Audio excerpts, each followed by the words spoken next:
KBS வலையொலியின் நேயர்களுக்கு அன்பான வணக்கம். இது கதை நேரம். கதைப்போம் வாருங்கள். ஒரு மிகப்பெரிய ஒரு கிராமம்.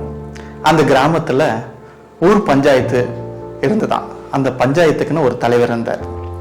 அந்த பஞ்சாயத்து தலைவரோட வீட்டுக்கு ஊர் மக்கள் வந்து போகிறதும் ஊர் மக்களுடைய குறைகளை கேட்கறதும் ரொம்ப எளிமையான விஷயம்தான். அது இயல்பாக நடக்கக்கூடிய காரியம்தான். புரியுதுங்களா? அதே மாதிரி அந்த கிராமத்தில் இருக்கக்கூடிய அந்த பஞ்சாயத்து தலைவர் வீட்டுக்கு ஒரு நாள் ஊர் மக்கள் எல்லாரும் வந்து போறாங்க. அவங்களோட குறைய பேசுறாங்க. ஊர்ல நடக்கக்கூடிய நல்ல செய்திகளையும் பேசிட்டே இருக்காங்க. அந்த சமயத்துல அந்த கூட்டத்தில் இருந்த ஒரு மனிதர் எழுந்து கேட்கிறார், ஐயா, நான் ஒரு சந்தேகம் கேட்கலாமா அப்படின்னு கேட்கிறேன். அதற்கு அந்த பஞ்சாயத்து தலைவர், கேளுப்பா, என்ன கேட்க போறேன்னு கேட்கிறார். இல்ல, உங்களுக்கு 2 பிள்ளைங்க இருக்கிறாங்க. ஆனால் சின்ன பிள்ளைக்கு மட்டும் கொஞ்சம் அதிகமாக செல்லம் கொடுக்குற மாதிரி எனக்கு தோணுது. நீங்கள் தவறாக நினச்சிக்காதீங்க நான் கேட்கறதுக்காக அப்படின்னு அந்த ஊர் மக்கள் இருந்து ஒருத்தர் கேட்குறாரு. இதில் என்னப்பா இருக்குன்னு சொல்லிட்டு, ஆனால் அதற்கு எந்த விதமான விடையுமே பஞ்சாயத்து தலைவர் சொல்லலை. உடனே உள்ளே இருந்த அந்த 2 பிள்ளையும் கூப்பிட்டு ஒரு போட்டி வைக்கிறேன். அம்மா, இப்போ நம்மளுடைய வீட்டுக்கு ஊர் மக்கள் எல்லாரும் வந்திருக்காங்க. நம்ம கூட மதியானம் விருந்து சாப்பிட போறாங்க. அதனால அவங்க எல்லாருக்கும் கொஞ்சம் சமைக்க முடியுமா சொல்லிட்டு கரும்பு கட்டைகளை கொடுத்து சமைக்க சொன்னார். அதை எடுத்துக்கிட்டு அவங்களும் ஊர் மக்களுக்கு சமைக்க போனாங்க. ஊர் மக்கள்கிட்ட பஞ்சாயத்து தலைவர் பேசிக்கிட்டு இருந்தாரு. நேரமும் கடந்து போச்சு. சரி, நேரம் கடந்துடுச்சு, நம்ம எல்லாரும் நம்ம போய் சாப்பிட போகலாம், அவங்க என்ன பண்ணி வச்சிருக்காங்கன்னு போய் பார்த்துட்டு அப்புறம் முடிவு செய்யலான்னு ஊர் மக்களை கூட்டிக்கிட்டு பஞ்சாயத்து தலைவர் பெரிய பிள்ளைகிட்ட போய் போனார். என்னம்மா, சாப்பாடு தயாராகிடுச்சா அப்படின்னு கேட்க ரொம்ப கண்ணீரும் புகையுமா, இல்லைப்பா, இன்னும் சாப்பாடு செய்ய முடியல, என்னால் தயாராகலை, கொஞ்சம் பொறுங்க, நான் எப்படியாவது பண்ணிடுறேன்னு அந்த பெரிய பிள்ளை சொல்லிச்சு. ஏன், என்னாச்சு அப்படின்னு கேட்க, அந்த கரும்பு கட்டை எல்லா கரும்பு கட்டையும் எப்படி இருக்கும் அவங்களுக்கு தெரியும் இல்லையா? ஈரமாக தானே இருக்கும். அந்த ஈரமான கரும்பு கட்டை எப்படியாவது நம்ம எரிய வைக்க முடியுமா? கஷ்டமாக தானே இருக்கும்.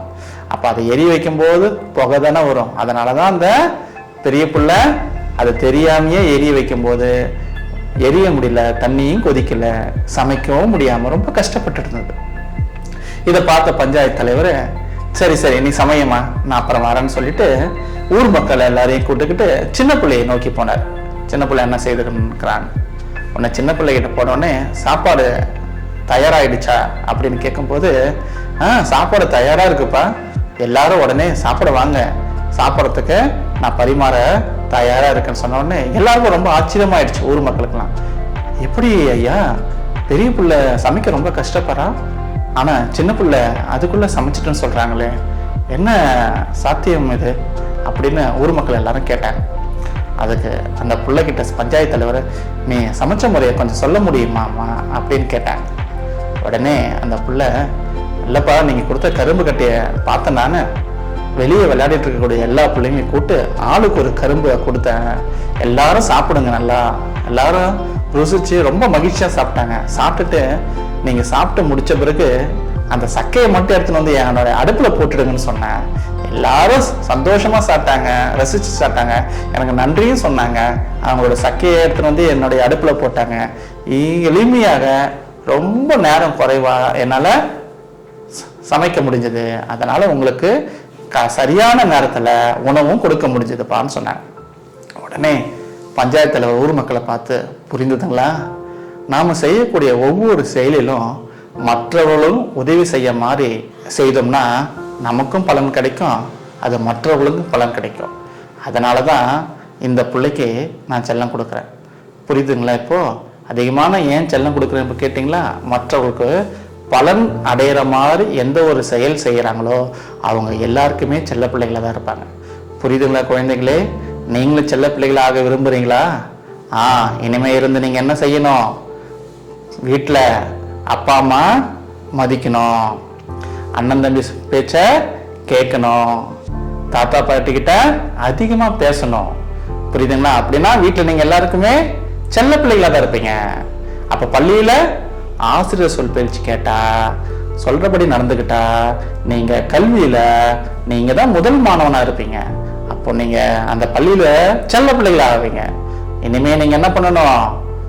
பெரியோர்கள்ட்டையும் பெற்றோர்கள்ட்டையும் ஆசிரியர்கள்ட்டையும் நல்லபடி நடந்துக்கிட்டுனா, நல்லபடி எல்லா விதமான செயல்களும் சேர்ந்தா இந்த ஊருக்கே நீங்க தான் செல்ல பிள்ளைகள். வாழ்த்துக்கள். நன்றி.